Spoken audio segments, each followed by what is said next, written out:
The massive glass dome of the Galactic Assembly stretched high above Elena Vasquez as she walked through the corridors of Nexus Prime. The space station floated peacefully in the center of the galaxy, a symbol of unity that had lasted for over 3,000 years. Elena had been humanity's ambassador here for 5 years now, and she still felt amazed by the sight of so many different alien species working together. The assembly hall buzzed with quiet conversations as delegates from 847 different species prepared for another day of meetings. Elena nodded politely to Zethkar, the tall, blue-skinned ambassador from the Zelthian Empire. His forearms moved gracefully as he organized his documents for today's session. "Good morning, Ambassador Vasquez," Zethkar said in his melodic voice. "I trust the human delegation is prepared for today's discussions on mining rights in the Outer Rim."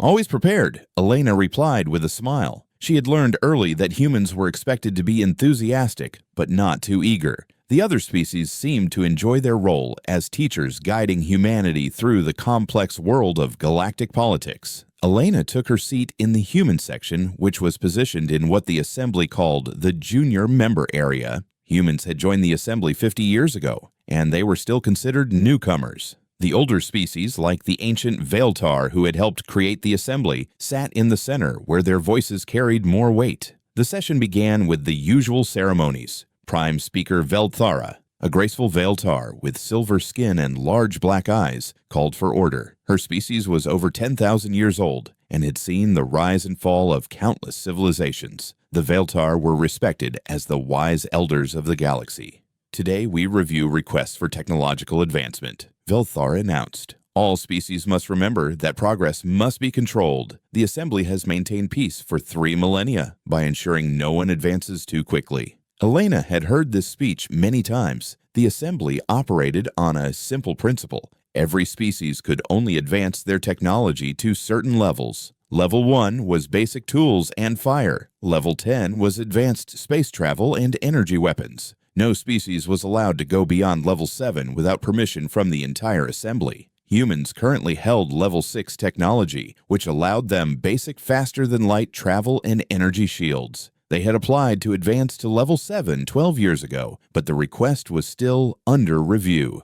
Elena had learned not to push too hard about the delay. "The human request for Level 7 advancement will be discussed next month," announced Korthax, a heavy-set ambassador from the warrior species known for their strict adherence to rules. "The committee needs more time to evaluate their emotional readiness." Elena bit back her frustration. Emotional readiness was the standard excuse used to delay human advancement. The aliens seemed to believe that humans were too aggressive and impulsive for higher technology levels. They often pointed to human history, with its wars and conflicts, as proof that humans needed more time to mature. What frustrated Elena most was how the other species treated humans like promising children. The Zelthians praised human engineering skills but always suggested improvements. The Harmony Collective admired human art, but considered it charmingly primitive. Even the newer species that had joined after humans looked down on them with barely hidden superiority. The morning session focused on trade agreements between the core worlds and the expansion zones. Elena listened politely as the ambassadors debated regulations that would take years to implement. Everything in the assembly moved slowly, carefully, with endless committees and review processes. During lunch break, Elena met with her assistant, Commander Sarah Chen, in their private office. Sarah was a former military officer who had adapted well to diplomatic life, though Elena could still see the soldier in her eyes. "Any word from Earth about our latest reports?" Elena asked as they reviewed the day's notes. "The usual," Sarah replied. "The Science Council is getting impatient about the technology restrictions. They've made some interesting breakthroughs lately that they can't officially publish because they exceed our current level rating." Elena nodded. This was an ongoing problem. Human scientists were naturally curious and innovative, but they had to be careful not to develop anything too advanced. The Assembly had monitors on all member worlds to ensure compliance with technology levels. "What kind of breakthroughs?" Elena asked quietly. Sarah glanced around to make sure they were alone.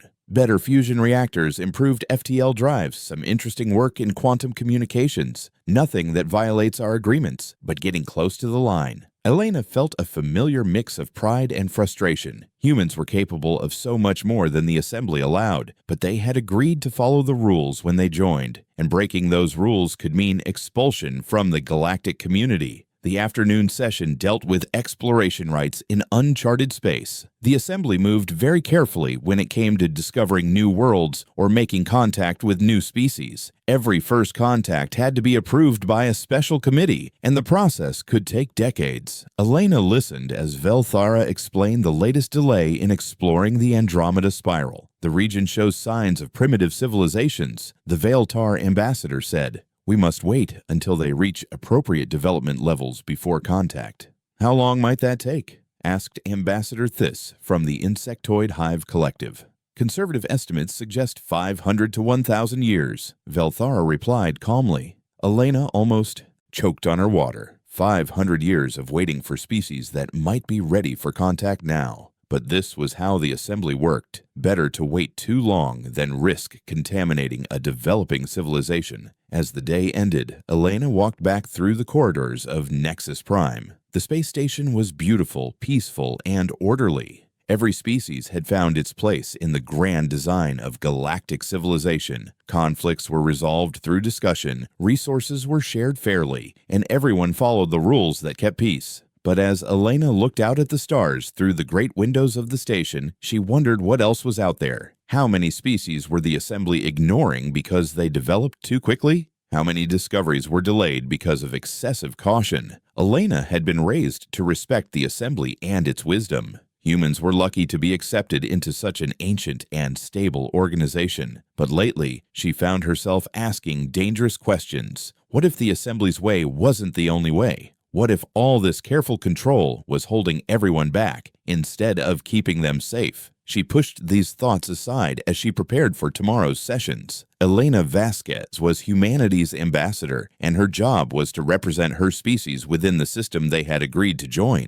But deep inside, she couldn't shake the feeling that humanity was capable of much more than the assembly would ever allow them to achieve. 3 months later, Elena stood before the full assembly as they prepared to vote on humanity's request for Level 7 technology advancement. The request had been submitted 12 years ago, reviewed by 7 different committees, and debated in countless sessions. Today, finally, they would have an answer. The Great Hall was packed with delegates from all 847 member species. Elena felt their eyes on her as she waited at the speaking platform. Some looked at her with mild curiosity, others with barely hidden condescension. The humans were still the newest members, still learning their place in the galactic order. Prime Speaker Velthara called for the vote with her usual ceremonial grace. The Assembly will now decide on humanity's request to advance from Level 6 to Level 7 technology classification. This advancement would allow humans access to improved faster-than-light travel, advanced energy weapons, and enhanced planetary defense systems.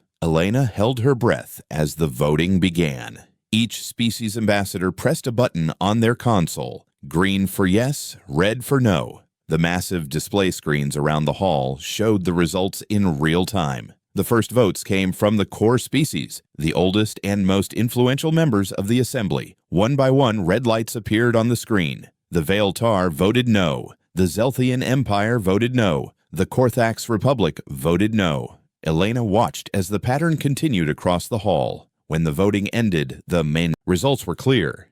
846 votes against, 1 vote in favor. Only humanity had voted for their own advancement. Elena felt her heart sink, but she kept her face calm. She had expected this result, but it still hurt to see it displayed so clearly. Every other species in the galaxy had decided that humans weren't ready for the next level of technology. Zethkar rose from his seat to address the assembly. As the Zelthian representative, his words carried significant weight. The human species has shown admirable progress in their 50 years with us, he said, his 4 arms gesturing gracefully. However, our studies indicate they still lack the emotional maturity necessary for Level 7 technology. Murmurs of agreement rippled through the hall. Elena had heard these arguments many times before. Humans were too aggressive, too impulsive, too quick to resort to violence. Their history of wars and conflicts proved they couldn't be trusted with more advanced weapons. We recommend that humanity focus on areas more suited to their current development, Zethkar continued. Perhaps improvements to their agricultural techniques or artistic endeavors. The Assembly values human creativity and would welcome contributions in these fields. Elena stepped forward to the speaking platform. As the requesting party, she had the right to respond to the vote. The hall fell silent as she looked out at hundreds of alien faces. I thank the Assembly for their consideration, Elena began, her voice steady despite her anger. However, I have some information that might interest the delegates before this session concludes. She activated her personal datapad and connected it to the hall's display systems. The screens around the chamber flickered and changed to show a star map of human space. While the Assembly has been considering our request for Level 7 technology, Elena said, human scientists have been working within the boundaries of our current classification. I'm pleased to report that we have successfully achieved our goals through dedicated research. The star map zoomed in to show the Sol system, where Earth floated peacefully among its sister planets. But the display showed something else, a series of massive structures that definitely weren't there 50 years ago.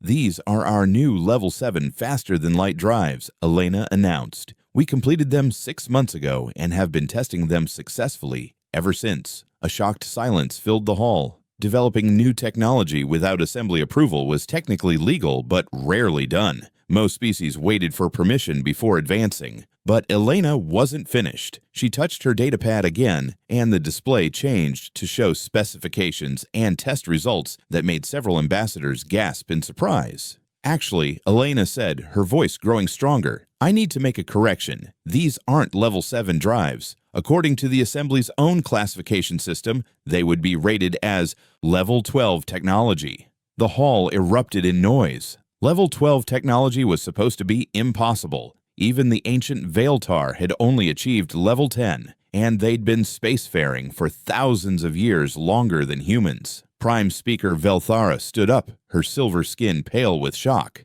This is impossible, she declared. Level 12 faster-than-light travel would allow instantaneous movement across the entire galaxy. No species has ever achieved such advancement. You're correct, Elena replied calmly. Instantaneous galactic travel is exactly what we've achieved. We can now move from Earth to the galactic rim in under 3 hours. Security forces began moving toward the human delegation, but Elena held up her hand to stop them. She wasn't finished with her revelations. The Assembly has always prided itself on knowing about every spacefaring species in the galaxy, she continued. Your records show 847 member species, plus approximately 200 primitive civilizations not yet ready for contact. Elena touched her datapad one more time, and the display showed a much larger star map than anyone had ever seen before. It showed the known galaxy, but extended far beyond the Assembly's traditional boundaries. Using our new faster-than-light technology, we've been able to explore regions of space the Assembly has never reached. We've made contact with over 1,200 additional species. The silence in the hall was so complete that Elena could hear the hum of the station's life support systems. She let the information sink in before continuing. Some of these civilizations are younger than humanity, she said, but others are far older and more advanced than any Assembly member. Several have technology that would be classified as Level 15 or higher by Assembly standards. Ambassador Korthax stood up, his heavy frame shaking with anger. If this is true, why haven't these species made contact with the Assembly? Why have they remained hidden? Elena smiled for the first time since entering the hall. They haven't remained hidden. We simply found them first. And when we explained the Assembly's approach to technological development and expansion, they decided they weren't interested in joining. What do you mean by the Assembly's approach? Velthara asked, though her tone suggested she already knew the answer. Controlled expansion, careful progress, endless committees and reviews before any advancement is allowed. The species we met found these concepts restrictive. Elena looked around the hall at the faces of the ambassadors. Some looked angry, others confused. A few seemed frightened. She realized they were beginning to understand what she was really telling them. For 50 years, humanity has followed assembly rules, Elena continued. We've submitted our discoveries for review, allowed our expansion to be controlled, and accepted being treated as junior partners. We thought this was diplomacy. We thought this was how galactic civilization was supposed to work. She paused and looked directly at Prime Speaker Velthara. We now understand that we were wrong. This isn't diplomacy. This is control. And humanity formally rejects any further participation in this system. The hall exploded into chaos as Elena's words sank in. No species had ever left the assembly voluntarily. The very idea was considered barbaric, a return to the chaotic times before galactic unity. But Elena wasn't done speaking. Over the noise of angry voices and panicked discussions, she raised her voice one final time. The human delegation is returning to Earth immediately. Any species that wishes to learn about the galaxy beyond assembly control is welcome to join us. She stepped down from the platform as security forces rushed forward, but it was too late. Elena had said what she came to say, and the entire galaxy had heard her words. Elena stood calmly in the center of the assembly hall as chaos erupted around her. Security forces from 6 different species were moving toward the human delegation, their weapons drawn but not yet aimed. The ambassadors were shouting questions and demands in dozens of languages, their voices mixing into a cacophony of confusion and anger. Prime Speaker Velthara raised her hand for silence, but the gesture that had commanded respect for centuries was ignored. For the first time in assembly history, order had completely broken down. Ambassador Vasquez, Velthara called out over the noise. You cannot simply leave the assembly. The integration treaties your species signed are binding. Departure would be considered an act of aggression against galactic peace. Elena smiled and reached into her diplomatic pouch. Several security officers tensed, but she moved slowly and deliberately. She pulled out a small device no larger than her palm and held it up for everyone to see. For 50 years, Elena said, her voice somehow carrying clearly through the chaos, humanity has played by your rules.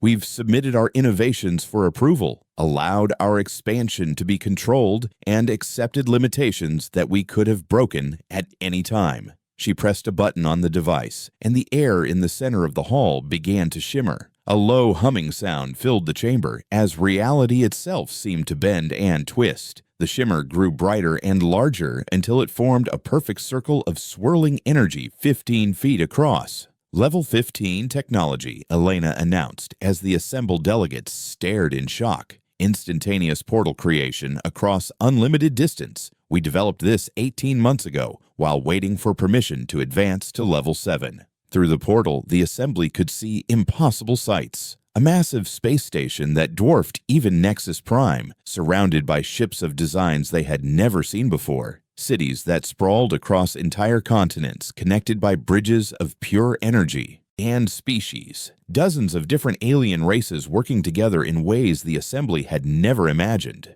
This is Earth's new orbital platform, Elena explained as she gestured toward the portal. Built with help from our partners among the species you've never contacted, the ones you decided weren't ready for galactic society. Ambassador Korthax pushed forward, his warrior species training overcoming his shock. This is impossible. Our sensors would have detected such construction. Our monitoring stations around Earth would have reported any unauthorized development. Elena's smile widened. Your monitoring stations are still there, Ambassador. They're still sending reports that show Earth exactly as you expect to see it. Level 6 technology, small colonies on a few nearby worlds, nothing that violates assembly regulations. She touched her device again, and the portal's view changed to show Earth as the assembly monitors saw it. A peaceful blue world with modest space installations and a small fleet of basic starships. Then the view shifted to show the reality. A planet surrounded by massive orbital platforms, protected by energy shields, and connected to a network of colonies that stretched across hundreds of star systems. Holographic projectors, Elena explained. Another technology we developed while waiting for your approval. Every assembly monitor has been seeing exactly what we wanted you to see for the past 20 years. The hall had gone silent again, but this time the silence was heavy with horror rather than shock. The ambassadors were beginning to understand the implications of what Elena was showing them.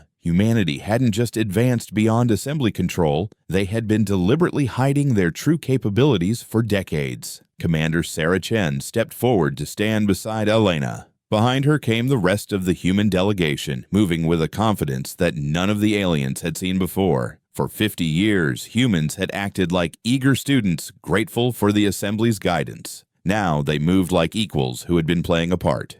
Every innovation we've shared with you was obsolete before we presented it, Sarah said, her military bearing now obvious to everyone in the hall. Every limitation we've accepted was voluntary. Every time we asked for permission to advance, we were asking for permission to reveal technology we'd already surpassed. Elena nodded toward the portal, where new figures were becoming visible. Alien beings the Assembly had never seen before, some clearly more advanced than any member species. Ships that moved without visible engines, beings that seemed to manipulate energy with their thoughts, creatures that existed partially outside normal space-time. These are some of our partners, Elena explained. The ethereal collective exists in 12 dimensions simultaneously. The Star Builders construct solar systems as art projects. The Voidwalkers have transcended physical existence entirely, but chose to return to help younger species develop. She paused and looked directly at Velthara. All of them were interested in meeting the Assembly when we first made contact.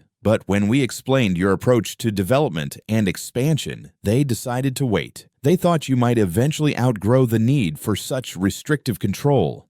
We were wrong, said a new voice from the portal. A being of pure light stepped through the energy field, its form shifting and changing as it moved. After observing for 50 years, we have concluded that the Assembly has chosen stagnation over growth. Several ambassadors fell back in fear as the energy being approached Elena. Its voice seemed to come from everywhere at once, speaking directly into their minds rather than through sound.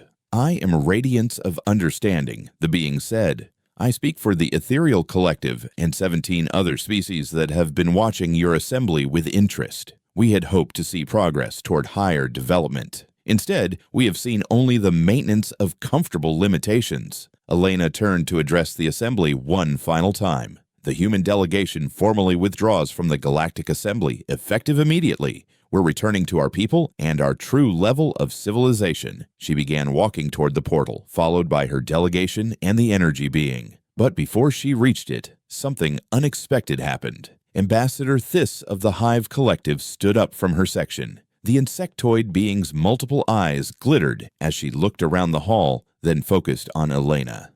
The Hive Collective requests permission to accompany the human delegation, Thys announced, her translated voice carrying clearly through the stunned silence. Elena stopped and turned back. Permission granted, Ambassador. Your people have always been innovators. I think you'll find our partners very interesting. Thys moved toward the portal, but she wasn't alone. Ambassador Felgen of the Helix Consortium stood up and declared his species' intent to leave as well. Then came the Titan Builders, their massive forms moving slowly but purposefully. The Harmony Collective followed, then the Crystal Singers, then others. Within minutes, 17 different species had declared their intention to leave the assembly and join humanity's exodus. The hall was emptying as entire delegations walked through the portal into a larger universe than most had ever imagined existed. Velthara watched in horror as her carefully maintained order collapsed. "You cannot do this," she called out desperately. "The assembly has maintained peace for 3,000 years. Without unity, there will be chaos." Elena paused at the edge of the portal and looked back one final time. "There will be change," she said simply. "We're offering freedom instead of safety, growth instead of stagnation. Any species that wants to explore their true potential is welcome to join us." The portal began to shrink as the last of the departing delegations passed through. Elena raised her hand in a gesture that might have been farewell or invitation.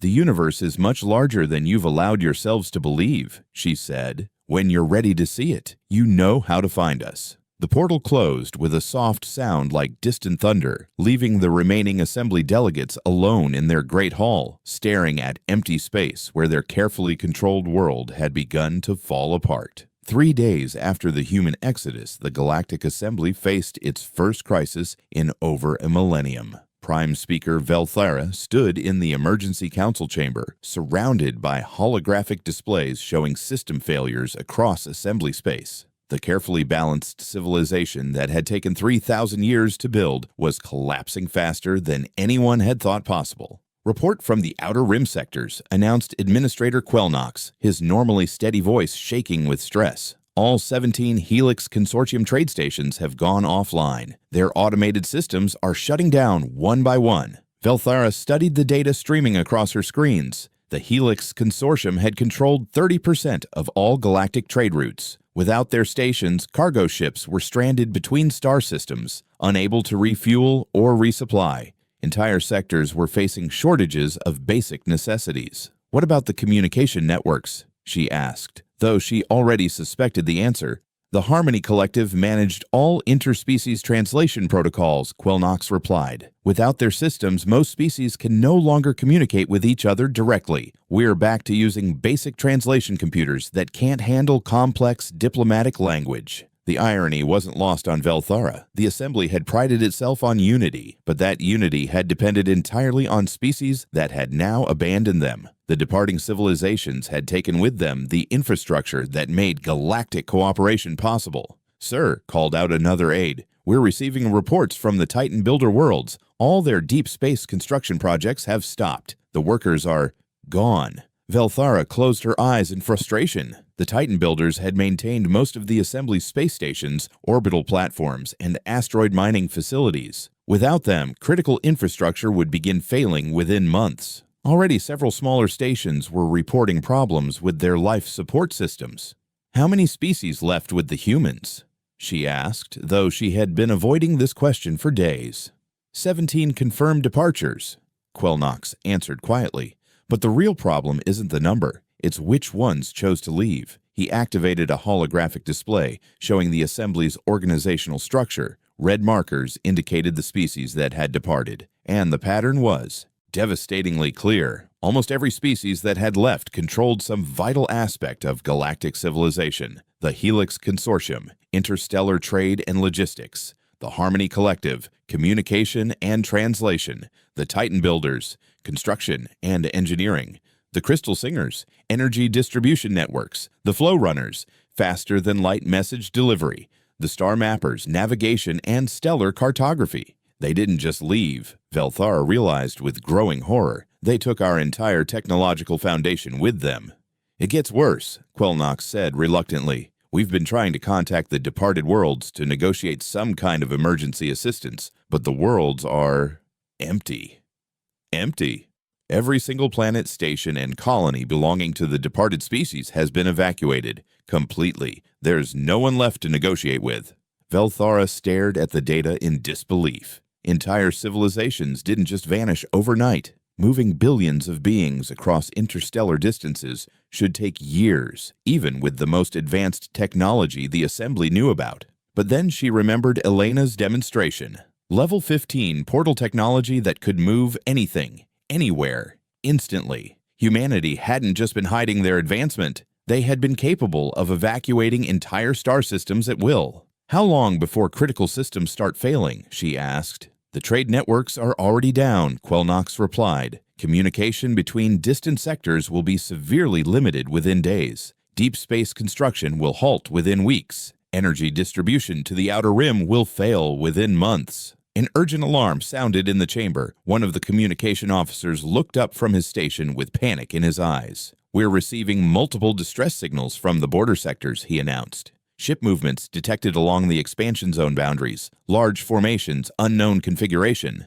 Velthara felt a chill run through her ancient bones. The expansion zones were the carefully controlled regions where the Assembly slowly extended its influence. They had been peaceful for centuries, with only primitive species that posed no threat to galactic order. "Show me," she commanded. The main display switched to sensor data from the border sectors. What they saw defied explanation. Massive fleets were emerging from what had been empty space, their ships using design principles that no Assembly species recognized. The formations were too large and too coordinated to be pirates or raiders. "Analysis indicates over 200 different ship types," the sensor officer reported. Some appear to be constructed from materials that don't exist in our databases. Several are exhibiting energy signatures beyond our classification system. "It's them," Velthara whispered. "The species the humans contacted. They're coming."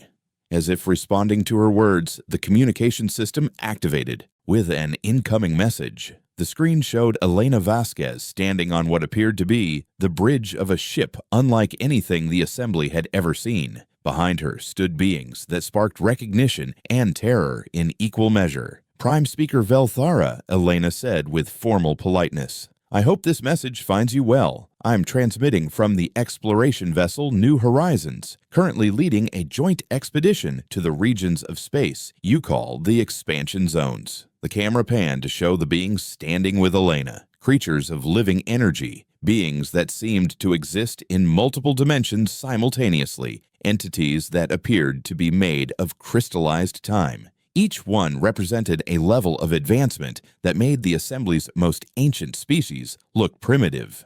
"We're conducting first contact protocols with the civilizations you've been monitoring," Elena continued. "Several have expressed interest in joining what we're calling the Galactic Confederation. Unlike the Assembly, the Confederation operates on principles of voluntary cooperation and unlimited advancement." Elena's tone remained diplomatic, but her words carried an unmistakable message. The humans weren't just offering an alternative to the Assembly. They were actively recruiting from species the Assembly had planned to contact centuries in the future. "The Confederation currently includes over 300 species," Elena announced, and Velthara felt her heart skip a beat. "We've established diplomatic relations with civilizations across 17 different galactic sectors. Several have technology that could revolutionize how we understand space, time, and consciousness itself." The message continued with details that made Velthara's worst fears seem optimistic. The humans hadn't just found a few advanced species, they had discovered an entire network of civilizations that made the Assembly look like a small provincial government. "We're transmitting open invitations to any Assembly species that wish to join the Confederation," Elena concluded. "Membership is voluntary, advancement is unlimited, and every species maintains complete sovereignty over their own development." The transmission ended, leaving the emergency council chamber in stunned silence. For 3,000 years, the Assembly had believed they represented the height of galactic civilization. Now they discovered they had been governing less than 12% of inhabited space. "Sir," the communication officer said quietly, "we're receiving responses from multiple Assembly worlds. 23 species have requested permission to send diplomatic missions to meet with the Confederation." "Permission denied," Velthara snapped automatically, then realized how hollow the word sounded. How could she deny permission to species that could simply walk through human portals whenever they chose? "Sir," another aide interrupted, "we have a bigger problem. The Korthax Republic is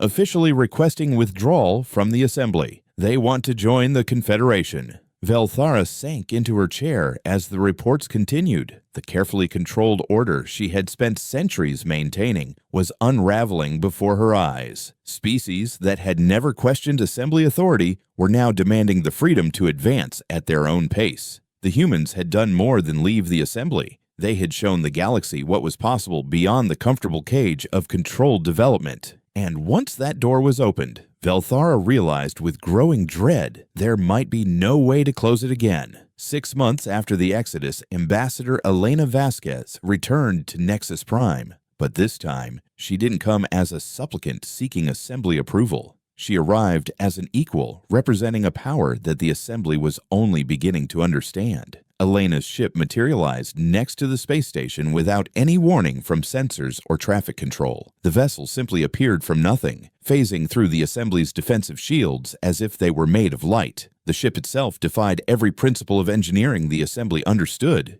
It seemed to be constructed from crystallized space-time, its hull shifting between dimensions as Elena watched. Prime Speaker Velthara stood in the main docking bay as Elena's shuttle landed. The Veiltar leader had aged visibly in the months since the human departure. The stress of holding the crumbling Assembly together had taken its toll on her ancient body. Elena emerged from the shuttle, accompanied by beings that made the Assembly delegates step backward in awe. a creature of pure mathematics that existed as living equations, a being from the galaxy's core that had learned to manipulate gravity as easily as thought, an entity that appeared to be a small star compressed into human form, radiating warmth and light.